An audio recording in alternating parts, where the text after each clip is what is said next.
2 நாளாகமம் 2ஆம் அதிகாரம் 1ஆம் வசனம் முதல் 18ஆம் வசனம் வரை. சாலமோன் கர்த்தருடைய நாமத்திற்கு ஒரு ஆலயத்தையும் தன் ராஜரிகத்திற்கு ஒரு அரண்மனையும் கட்ட நிர்ணயம் பண்ணி, சுமை சுமைக்கிறதற்கு 70,000 பேரையும், மலையில் மரம் வெட்டுகிறதற்கு 80,000 பேரையும், இவர்கள் மேல் தலைவராக 3,600 பேரையும் எண்ணி ஏற்படுத்தினான். தீருவின் ராஜாவாகிய ஈராம் இடத்தில் ஆள் அனுப்பி, என் தகப்பனாகிய தாவீது தாம் வாசமாய் இருக்கும் அரண்மனையை தமக்கு கட்டும்படிக்கு நீர் அவருக்கு தயவு செய்து அவருக்கு கேதுரு மரங்களை அனுப்பினது போல எனக்கும் தயவு செய்யும். இதோ, என் தேவனாகிய கர்த்தருக்கு முன்பாக சுகந்த வர்க்கங்களின் தூபம் காட்டுகிறதற்கும் சமூக தப்பங்களை எப்போதும் வைக்கிறதற்கும் காலையிலும் மாலையிலும் ஓய்வு நாட்களிலும் மாத பிறப்புகளிலும் எங்கள் தேவனாகிய கர்த்தரின் பண்டிகைகளிலும் இஸ்ரவேல் நித்திய காலமாக செலுத்த வேண்டியபடி சர்வாங்க தகன பலிகளை செலுத்துகிறதற்கும் அவருடைய நாமத்திற்கு ஒரு ஆலயத்தை கட்டி அதை அவருக்கு பிரதிஷ்டை பண்ணும்படி நான் எத்தனித்திருக்கிறேன். எங்கள் தேவன் எல்லா தேவர்களை பார்க்கிலும் பெரியவர் ஆகையால் நான் கட்டப்போகிற ஆலயம் பெரியதாய் இருக்கும். வானங்களும் வானாதி வானங்களும் அவரை கொள்ளக்கூடாதிருக்க அவருக்கு ஒரு ஆலயத்தை கட்ட வல்லவன் யார்? அவர் சந்நிதியில் தூபம் காட்டுகிறதற்கே ஒழிய வேறே முகாந்தரமாய் அவருக்கு ஆலயம் கட்டுகிறதற்கு நான் எம்மாத்திரம்? இப்போதும் என் தகப்பனாகிய தாவீது குறித்தவர்களும் என்னிடத்தில் யூதாவிலும் எருசலேமிலும் இருக்கிறவர்களுமாகிய நிபுணரோடு பொன்னிலும் வெள்ளியிலும் வெண்கலத்திலும் இரும்பிலும் இரத்தாம்பர நூலிலும் சிவப்பு நூலிலும் இளநீல நூலிலும் வேலை செய்ய நிபுணனும் கொத்து வேலை செய்ய அறிந்தவனுமாகிய ஒரு மனுஷனை என்னிடத்தில் அனுப்பும். லீபனோனிலிருந்து கேதுரு மரங்களையும் தேவதாரி விருட்சங்களையும் வாசனை மரங்களையும் எனக்கு அனுப்பும். லீபனோனின் மரங்களை வெட்ட உம்முடைய வேலைக்காரர் பழகினவர்கள் என்று அறிவேன்.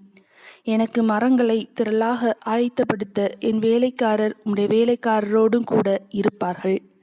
நான் கட்டப்போகிற ஆலயம் பெரியதும் ஆச்சரியப்படத்தக்கதுமாய் இருக்கும்.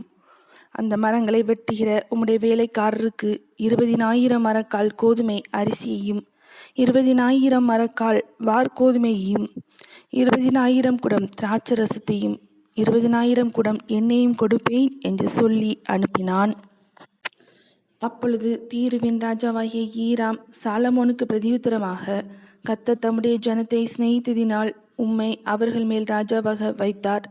கர்த்தருக்கு ஒரு ஆலயத்தையும் தமது ராஜரிகத்திற்கு ஒரு அரண்மனையையும் கட்டத்தக்க யுக்தியும் புத்தியும் உடைய ஞானமுள்ள குமாரனை தாவீது ராஜாவுக்கு கட்டளையிட்டவராகிய வானத்தையும் பூமியும் உண்டாக்கின இஸ்ரவேலின் தேவனாகிய கர்த்தருக்கு ஸ்தோத்திரம் உண்டாவதாக. இப்போதும் ஈராம் அபி என்னும் புத்திமானாகிய நிபுணனை அனுப்புகிறேன். அவன் தானின் குமாரத்திகளில் ஒரு ஸ்திரீயின் மகன்.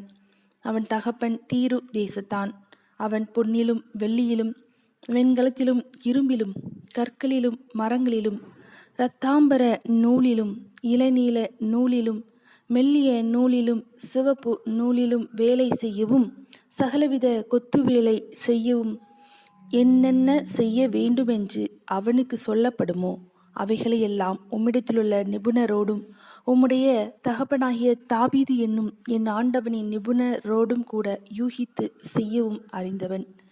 என் ஆண்டவன் தாம் சொன்னபடி கோதுமையையும் வார்கோதுமையையும் எண்ணெயையும் திராட்சரசத்தையும் தம்முடைய ஊழியக்காரருக்கு அனுப்புவாராக. நாங்கள் உமக்கு தேவையான மரங்களை எல்லாம் லீபனோனிலே வெட்டி அவைகளை தெப்பங்களாய் கட்டி கடல் வழியாய் யோப்பா மட்டும் கொண்டு வருவோம். பிற்பாடு நீர் அவைகளை எருசலேமுக்கு கொண்டு போகலாம் என்று எழுதி அனுப்பினான். தன் தகப்பனாகிய தாவீது இஸ்ரவேல் தேசத்தில் உண்டான மறு ஜாதியாரையெல்லாம் எண்ணி தொகையிட்டது போல சாலமோனும் அவர்களை எண்ணினான். அவர்கள் 153,600 பேராய் இருந்தார்கள். இவர்களில் அவன் 70,000 பேரை சுமை சுமக்கவும் 80,000 பேரை மலையில் மரம் வெட்டவும் 3,600 பேரை ஜனத்தின் வேலையை விசாரிக்கும் தலைவராய் இருக்கவும் வைத்தான். 2 நாளாகமம் 2ஆம் அதிகாரம் முடிந்தது.